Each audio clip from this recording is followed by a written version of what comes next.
Well, good morning, everyone, and Happy New Year. This is Mark Phillips, the president of VisionWorks. At VisionWorks, we help churches, schools, colleges, hospitals, nonprofits turn their dreams and plans and visions into realities through strategic planning processes, through building advancement or development programs, through feasibility studies or planning studies that help an organization determine how much can be raised, and through capital campaigns. And so we're here today to present on a very important topic, the 10 successful keys to capital campaigns in 2015. And it looks like 2015 is going to be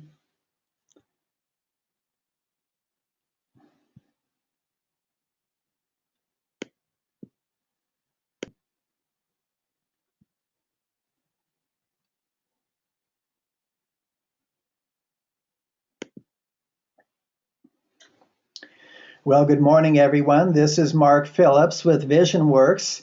At VisionWorks, we help schools, churches, colleges, hospitals, nonprofits turn their visions and dreams and plans into realities through strategic planning processes, through building development programs or advancement programs, through feasibility studies or planning studies that help an organization discover how much can be raised, through possibly major gift campaigns, but mostly through capital campaigns.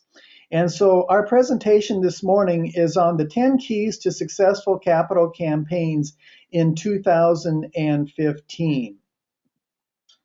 Our goal today is to help communities, all kinds of communities, prepare for successful capital campaigns in 2015. And there are several things that really can be done and should be done if an organization wants to position itself for success. Just to reflect or remind ourselves, a capital stewardship campaign or a capital campaign is first of all an organized process.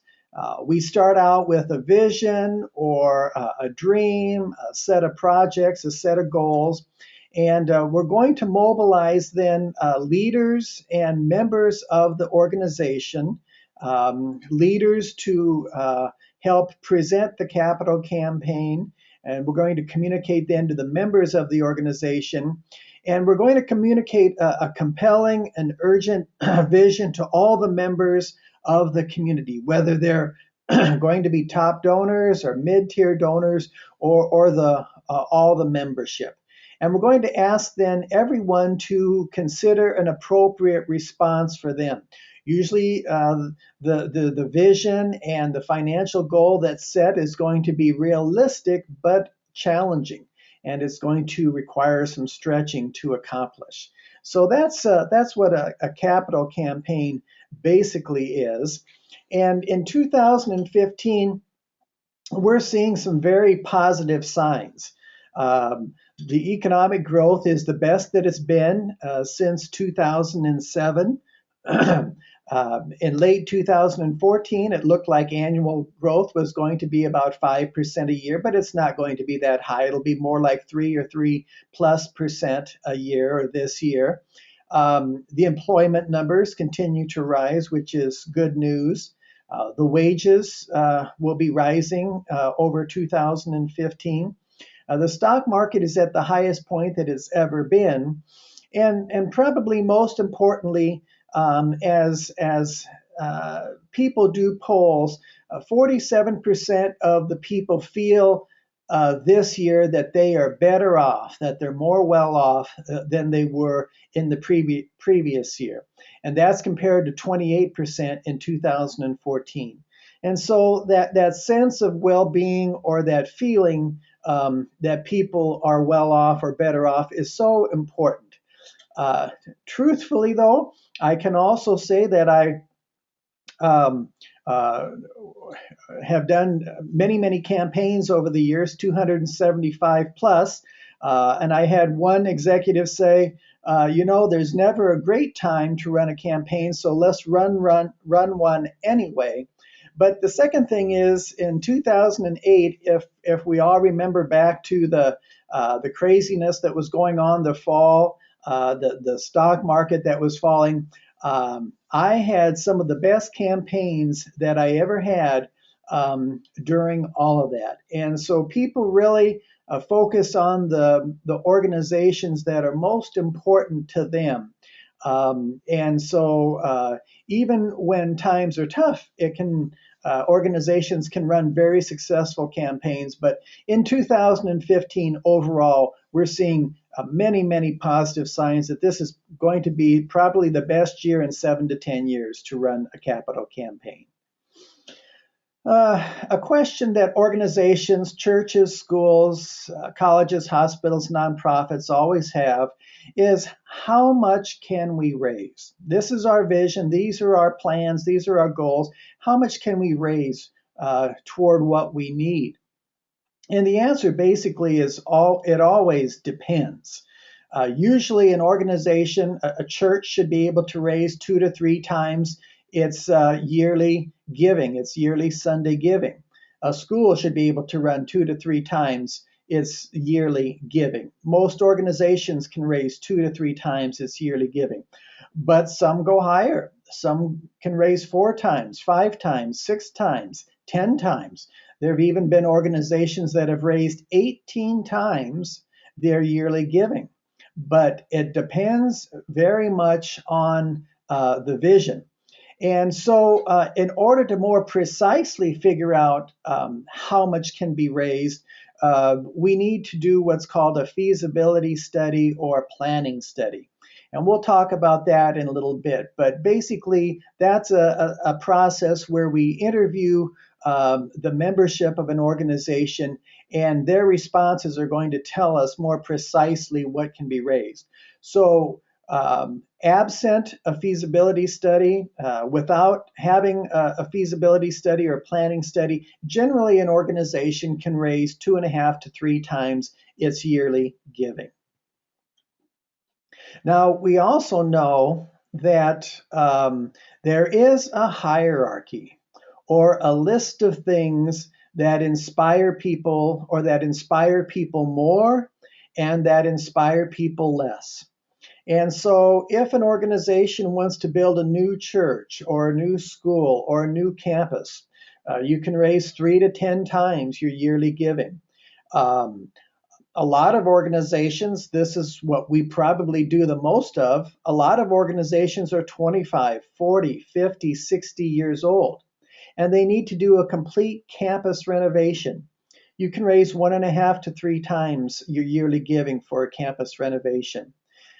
Many organizations have to add buildings or they have to renovate. You can again raise 1.5 to 3 times your yearly giving. Many organizations have a collection of several projects that need to be done. Depending on the projects, you can raise at least 1.5 to 2 times your yearly giving. Schools, for example, will be looking at including scholarships or tuition assistance or grants in the mix. That's around 2 times their yearly giving or more. And then organizations sometimes have to run capital campaigns for endowments or debt reduction, or as we like to call it today, loan repayment. And this is generally 1 to 2 times. So that gives you a very rough idea of what a church or a school, college, hospital, nonprofit can raise. Again, it all depends on the vision, your dreams, your set of projects, and we really can't ascertain precisely or more exactly what can be raised unless we do a feasibility study or planning study. So you really want to think of your vision as something like a basket. Just as that basket has several items in it, so your vision should have 3 to 7 things in that basket that appeal to different groups in the church, in the school, in the organization. You can't have a campaign that appeals to 100% of people, but you want to have things in your basket that appeal to the major groups, the significant groups in your community. So again, how do we know exactly how much can be raised, or how do we get a better idea of what can be raised? We need to do a feasibility study or a planning study. And that means that we will be interviewing the major donors and the mid-tier donors. That means that we will be interviewing the leadership of the church or the school or the nonprofit. That means that we will be interviewing different members and staff members of the organization. But we're going to be asking them what kinds of gifts would they consider, and what kinds of financial goals do you think the organization can raise, or what's realistic for them? Who is interested in being the main leaders of the capital campaign? Who would be interested in volunteering? And are there any main issues that are out there that we need to address as we go along, so that people's questions are answered? So a feasibility study, a planning study, helps us answer all those questions. So we'll go ahead and launch into our program today. Again, the question is, what are the 10 keys to success, and what will be the 10 keys to success in 2015? I heard several months back that people are more interested in seeing animals than stick figures or numbers or human beings. And so our animals on our PowerPoint today will signify the numbers. So the first little puppy, item number 1. What is the first key to a successful capital campaign? Well, the first thing is that you really want to involve as many people as possible in the visioning, or setting your goals, or the planning, or the projects. And this means the executives, this means the staff, this means the major donors. This means people who may not be major donors, but they're people that other people look up to, and we call them influencers. This means that you want to involve the people that are going to be impacted, or are going to benefit from your vision or your dreams, or your projects. And if it's going to affect the wider community, you may even want to involve business leaders and other people in the community in your visioning process. But involve as many people as possible in the visioning or the strategic planning process. You'll come up with a much better vision that way.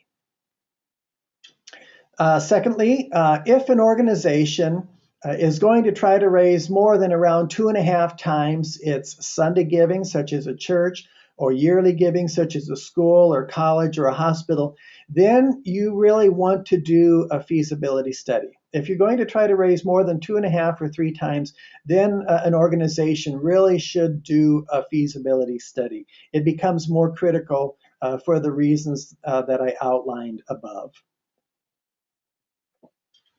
The third thing that an organization, whether it's a church or a school, college, hospital, nonprofit, needs to do is to update its rosters, update its membership. So for most organizations, these membership rosters, whether it includes membership, whether it includes alumni or benefactors or friends, these lists of people, these rosters, are always changing, and they're always moving targets. They're always changing month by month. Um, Whether it's a church or a school or nonprofit, we have people that are being added each month and each year. We have people that are passing away each month or each year. We have people that are moving away each month or each year. Or we have people that are dropping out or becoming inactive each month or each year. So we know that this membership roster, this list of your members, your alumni, your benefactors, your friends. We know that this is always changing, but it's very important that as an organization starts a capital campaign, that they try to have as updated a roster as they can possibly have. 4 squirrels there. To the fourth item for success is that it's always important to renew our friendships with our major donors. Your major donors, your top 10 to 25 donors, are going to provide a great deal of resources and money toward your financial goal. And many times when we go into organizations, whether they're churches, schools, hospitals, colleges, even nonprofits, sometimes they have an idea of who their major donors are. Sometimes they don't.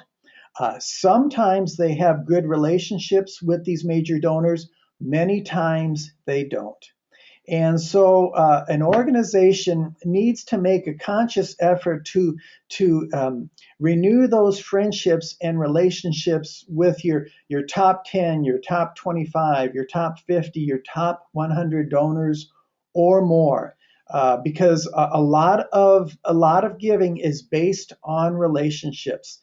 And if there's no relationship there, or if there's a weak relationship there, or if there's a poor relationship there, you can't expect a very significant financial gift from those major donors. Many times over the years, I have seen executives, whether they're bishops or whether they're pastors or whether they're school presidents or principals, or whether they're hospital presidents, whether they're college presidents, I've seen executives have what's called an executive table. And each week, for example, or each month, they might have 2 to 5 couples over for lunch, or 2 to 5 couples over for dinner, 2 to 5 couples over for drinks. And in these executive tables, you're getting a chance again to foster those friendships. You're getting a chance to share the organization's plans. You're getting a chance to take their feedback and some of their good ideas.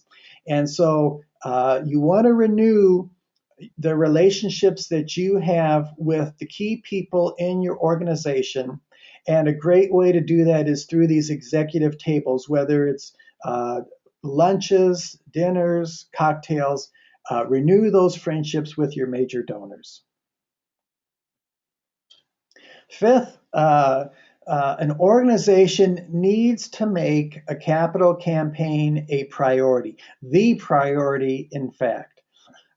Smaller and medium-sized organizations can run a capital campaign in 6 months. And so the capital campaign needs to be the number one priority for those 6 months.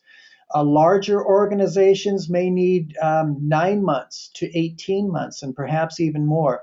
And in those larger organizations, again, that capital campaign has to be the number one priority for that term. And so an organization, the executive, whether it's the pastor, the president and principal, whether it's the college president, the hospital president, the nonprofit director, the executive and the staff need to make the capital campaign a priority for as long as it is going on. Number 6 little puppies there. Number 6, the sixth key to a successful capital campaign is to always be casting the vision. After you've gone through a planning process and you have a strategic plan or a vision, you want to start talking about that vision. So before the capital campaign, during the capital campaign, and after the capital campaign, you want to always be talking about your vision. Communicate your dreams. Talk about your goals. Talk about your projects. And so the executive and the staff need to do this with staff. They need to do it during worship if it's a church. They need to do it in town hall meetings. They need to do it through all kinds of committee meetings. They need to do it through newsletters and brochures, electronic communications that they send out.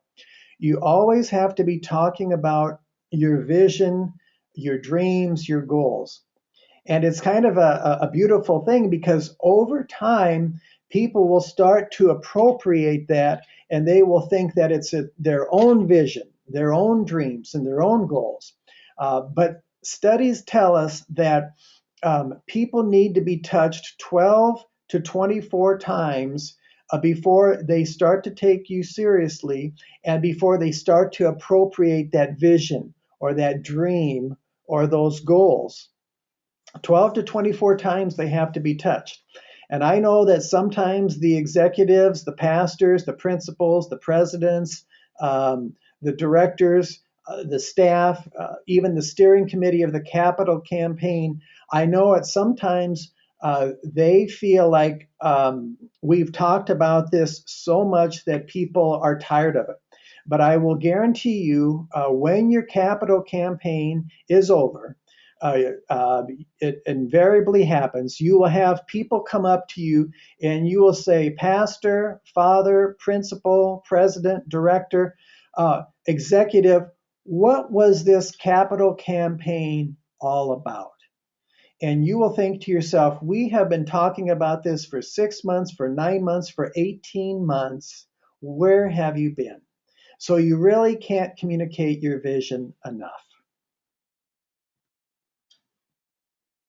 Number seven, the seventh key to success is that the executive, whether it's the pastor, whether it's the principal, or the president, whether it's the college president, hospital president, whether it's the director of a nonprofit, the executive has to be the inspirational leader of the organization and of the capital campaign, and they have to fully support it. And people expect that they do.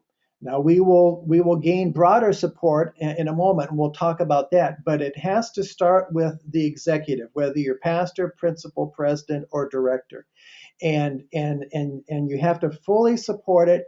And people are going to be looking to you, and they can tell very quickly whether you do support it or not, whether you are casting the vision, whether you talk about it in an exciting kind of way, whether you are knowledgeable about it, whether you take part in different capital campaign meetings, or whether you delegate this to someone else. So the executive has to be fully on board and excited, and as excited as possible, so that he can share that or she can share that with other people. Number eight, we need to have more than the executive, the pastor, the principal, the president, the director. We have to have more than the executive on board. We need a good representation of lay leaders in this steering committee because, number one, your members, your alumni, your friends expect that the executive supports the vision and supports the capital campaign. But when prominent members of your organization and lead other people in your organization join the capital campaign, that speaks volumes to people, and it gives a lot of support to the executive because that steering committee really is going to represent your members at large. And again, they expect the executive to support this. But when their peers, the people who are their peers that are part of this steering committee or part of this capital campaign committee, when they support it with their time, with their words, with their resources, that is very, very powerful. In fact, that's necessary. So we need strong chairpersons who are excited about the vision, who support the vision, ideally people who are prominent, ideally people who can make major gifts toward the capital campaign, and ideally people who are responsible, meaning that when they say they're going to get something done, you can count on it getting done. The ninth thing that is important to a successful capital campaign is an approach to major gifts.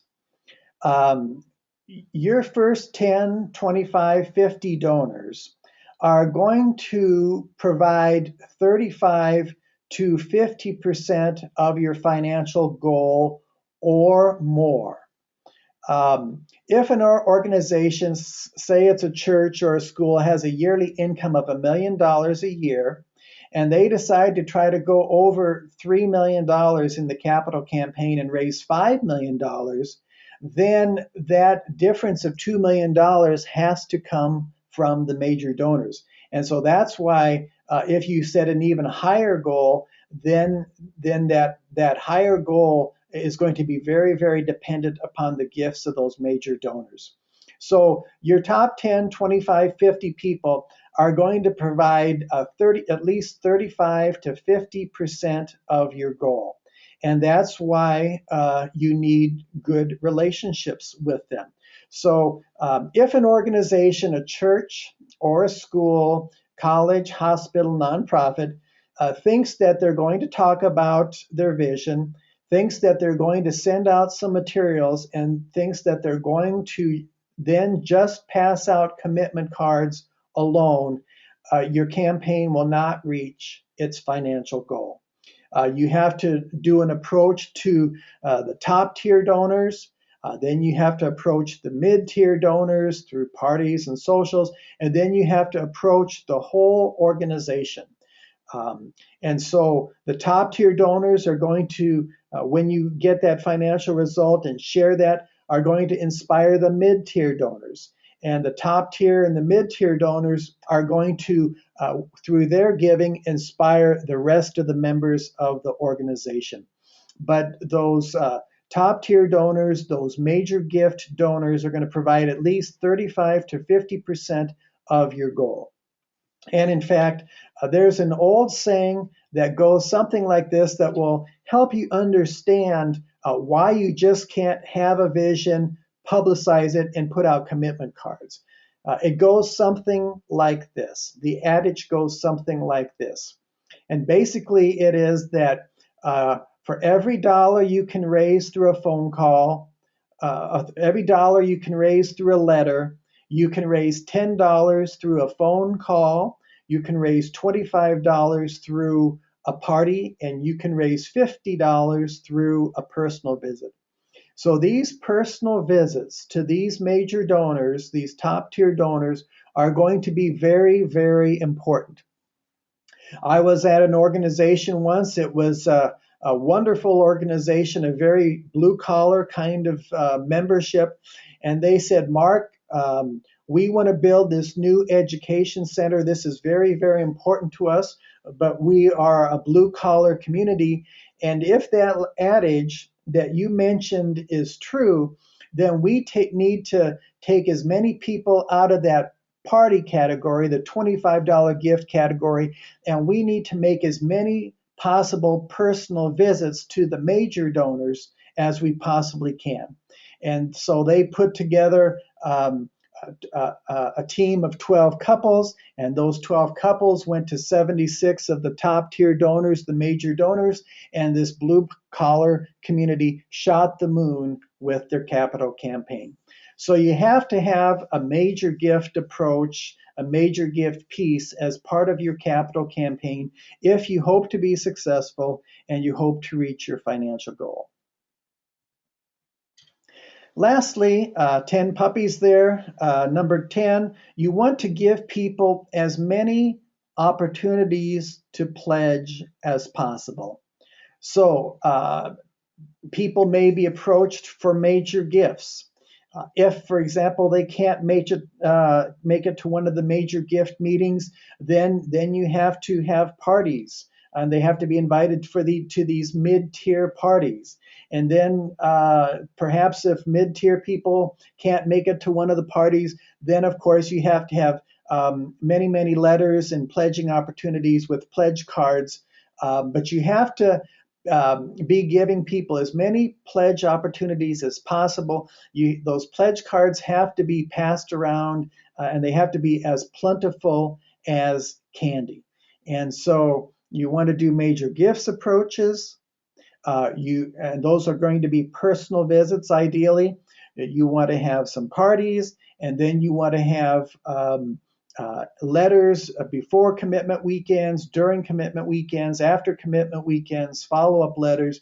But you want to have these letters, of course, containing pledge cards so that people have as many different possible opportunities to pledge as possible, and they have no excuse for not pledging at all. So in a capital campaign, the old saying is you need two things to be successful. You need big gifts, and that's going to be people who are your major donors, your top tier donors, and you need lots of gifts, which means that you need a good participation rate. You need as many people as possible to participate. And that is why spreading these pledge cards around like candy or giving them as many opportunities as possible is so important. So, in summary, there are 10 keys in preparing for a successful capital campaign. The first is that you want to involve as many people as possible in the vision. Get a good cross section of the community together as you make your strategic plan or as you make your plans, as you put together your vision. Secondly, a study is going to tell you more precisely, a planning study is going to tell you more precisely how much can be raised. But if an organization decides to do over 2.5 times its Sunday giving or its yearly giving, then you need to consider a feasibility study or a planning study. Thirdly, you want to update your membership rosters. Who are new people that have joined your community, who have passed away, who have moved out of town, who have become inactive. Update those rosters as far as possible, because as we mentioned, you will be making first visits to the major donors, and then you will be having second approaches to mid-tier donors, and then you're going to be approaching the whole community. Fourthly, you want to renew those friendships with those major donors. And an easy way to do it is through periodic lunches, through dinners, through cocktails. And imagine an executive met with 5 couples each week. He or she, throughout the whole year, could visit with 250 couples. Even if they did once a month, that would be 25 to 50 couples. But it is so important to keep those relationships with your major donors strong. Fifthly, make your capital campaign a priority for as long as at least the public phase is going on. So for at least 6 to 9 months, and for larger organizations, more. Number 6, cast the vision in as many ways as possible and so communicate in as many ways as possible to staff, to boards, to councils, to committees, through town hall meetings, through newsletters, through bulletins, through electronic means, even local business meetings or chamber meetings, because they may have a stake in the success of your capital campaign as well. So communicate your vision. Number 7, the leader of the organization needs to show leadership and excitement and support of the vision and the capital campaign. Everyone expects that, and they're going to be looking for that. Number 8, you, in addition to the executive of the organization, you're going to want to form a lay committee or a steering committee or a capital campaign committee. And these people are going to lend a lot of support to the vision and to the organization and to the capital campaign, because they're not on payroll and they don't have to support the vision and the capital campaign, but they are showing through their time, through their talents, through their resources that they do. And this is very, very powerful. Number 9, every successful capital campaign really needs some kind of major gift approach. whether it's a small organization and you have 10 to 25 approaches, or whether it's a larger organization with 25 to 50 to 100, you need a major gift approach, a personal approach to be successful.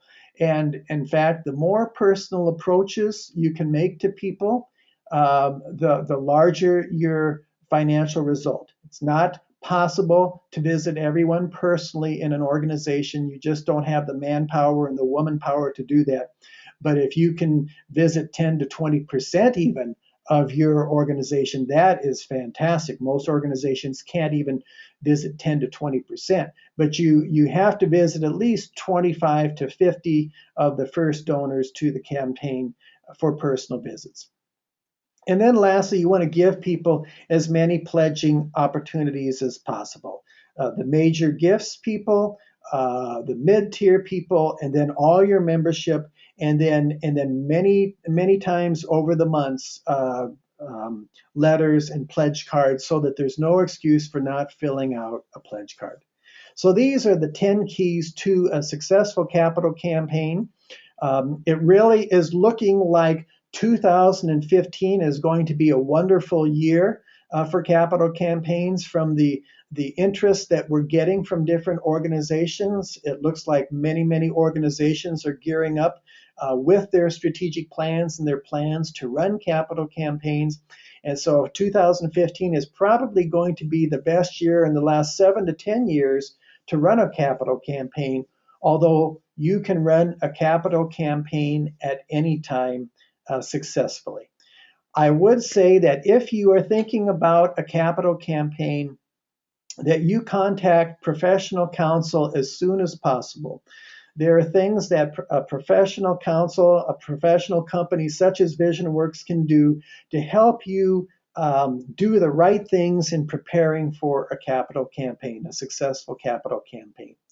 So we want to thank you very much for joining us today. We hope that you're excited about your organizations. We hope that you're excited about the visions or the plans for your organizations. You should be excited about them. And we wish you the best as you prepare for your capital campaigns. Remember these 10 keys, and they will help take you a long way towards success. Thank you.